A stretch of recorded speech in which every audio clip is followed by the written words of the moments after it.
Fourth kind of unjust suffering is vicarious suffering, and this is just where people hurt you because you're a Christian. And in Peter's day, he speaks of beatings, so there was occasionally, for those who were in the servant class, a physical beating just for the sake of being a Christian. The preponderance of the time, what they are dealing with is verbal maligning. People that are lying about them, saying evil against them, people that are in every way just trying to damage their joy. Suffering is just, some of it is unjust. And whenever the suffering comes, we need to know what to do.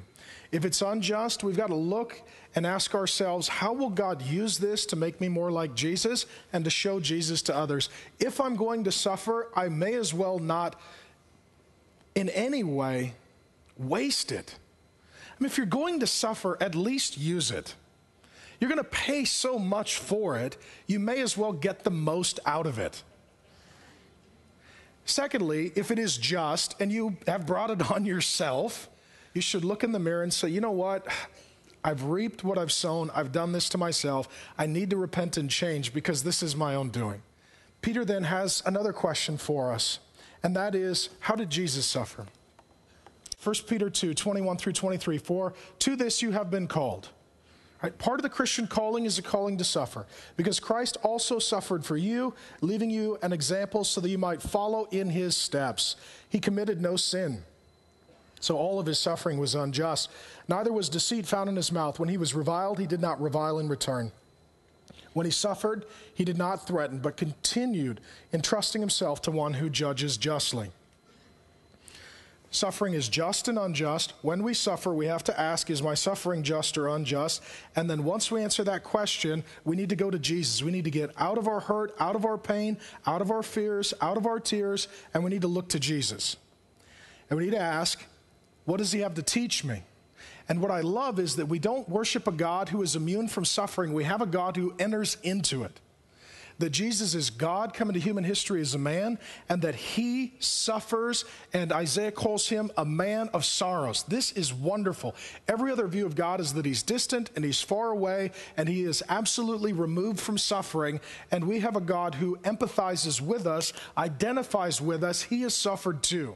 What he says he did not do, he didn't commit any sin, he didn't speak any deceit, he didn't revile and declare war and argue and fight. He did not threaten. He didn't do any of those things that you and I are naturally inclined to do.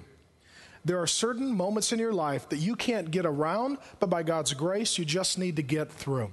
Is to remember the sufferings of Jesus. And Peter does so as a man who witnessed Jesus' suffering firsthand. So at this point, let me pull back and let me explain to you crucifixion. And I do so because in their day, they had seen crucifixion, and in our day, we have not seen crucifixion. And one of the great... Now, let me tell you about crucifixion. It was the most horrendous way to suffer. The ancient Jewish historian Josephus called it, quote, the most wretched of deaths. Cicero said that decent Roman citizens shouldn't even speak of the cross because it was too barbarous to mention for a civilized people.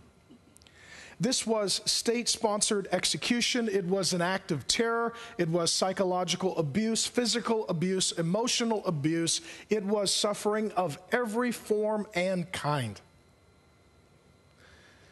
Those who were being crucified suffered the most excruciating agony. And actually, the word excruciating literally means from the cross, so that a word was invented to explain the pain of crucifixion. And the way it would work is that someone would die, generally speaking, a painfully slow death by asphyxiation. That is because the person who is crucified has a very difficult time gathering air in their lungs and breathing, so they pass in and out of consciousness. Some people last 4 hours on the cross, others last 4 days. History records that some people who were crucified hung there before dying for 9 days, baking in the heat of the sun during the day, and then going into shock under the chill of the night. This was not done privately. This was done openly and publicly and shamefully. This was done in major public areas where the worst members and dregs of society would gather to spit upon, to throw stones at, to mock, to make fun of, to jeer the one who was being crucified. The person who was being crucified would lose control of their bodily functions so that blood and sweat and tears and feces were literally dripping off their traumatized body, gathering in a pool at their feet.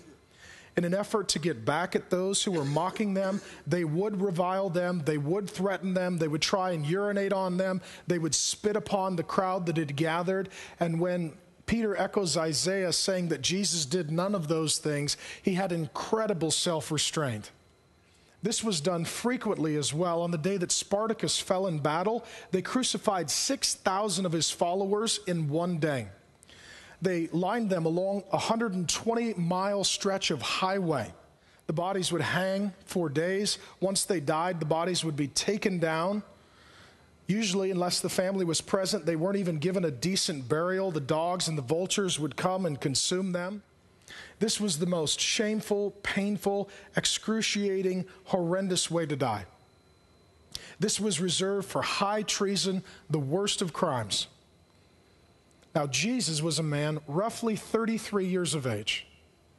Jesus was a man in good physical condition. He'd worked as a carpenter and he'd walked extensively. We can infer that he was in pretty good shape. The night before his crucifixion, he ate the Last Supper, the Passover meal with his disciples, that which we celebrate every Sunday at Mars Hill during communion. That Jesus started talking about his blood in the course of the meal. Following the meal, Jesus went to a place called the Garden of Gethsemane. I can't wait to go there this summer and see with my own eyes. It was in the Garden of Gethsemane that Jesus asked his disciples to pray for him, and they continually fell asleep. The Bible records that Jesus was under such emotional and psychological suffering, duress and distress, that he was literally sweating drops of blood, which is reserved for those who are under the most extreme of duress and distress. Judas then came with the soldiers. In fulfillment of the prophecy in Zechariah, he betrayed Jesus for 30 pieces of silver. He came up to Jesus and he betrayed him with a kiss. Jesus was then arrested. This was at night, and this was intentional. This was not a trial. This was a murder. He was arrested under the cover of darkness by cowards. He was brought up on false charges. They brought forward false witnesses. Their statements did not agree. They condemned him to death nonetheless. Jesus was kept up all night. He was dehydrated. He was exhausted. He suffered a horrendous beating. It says that they then took Jesus and had him flogged. Flogging involves something called a flagrum. It is a handle from which proceed straps of leather. At the end of each is a hook made out of bone or metal. In addition, at the end of straps of leather, there is a heavy metal ball that is used to tenderize human flesh in the same way that you would tenderize a steak for a meal. The executioner would take the man and he would strip him virtually, if not entirely, naked. He would extend his hands over a rock or a whipping post, as it were, cuff him, so that the back and the shoulders and the legs and the buttocks were all exposed. And he would whip the man. The balls of metal would tenderize the flesh, and then the hooks would dig in. He would then give a tug, and he would rip the flesh off of the man's body, so that the body literally became ribboned. History records that on occasion the hooks would go so deep that a rib would come flying off of a man. After a few whips of the flagrum, it would go down into the lungs, and you would start to see bruising and tearing down into the inner tissue and down to the lungs, making it exceedingly hard to breathe and causing the heart to labor very vigorously just to get the blood flowing as it is leaving the body. And Jesus was beaten to the point and was flogged to the point that Isaiah says he was marred beyond human likeness. You wouldn't have even recognized him. He would have been absolutely covered in blood and unrecognizable. Many men died from their flogging.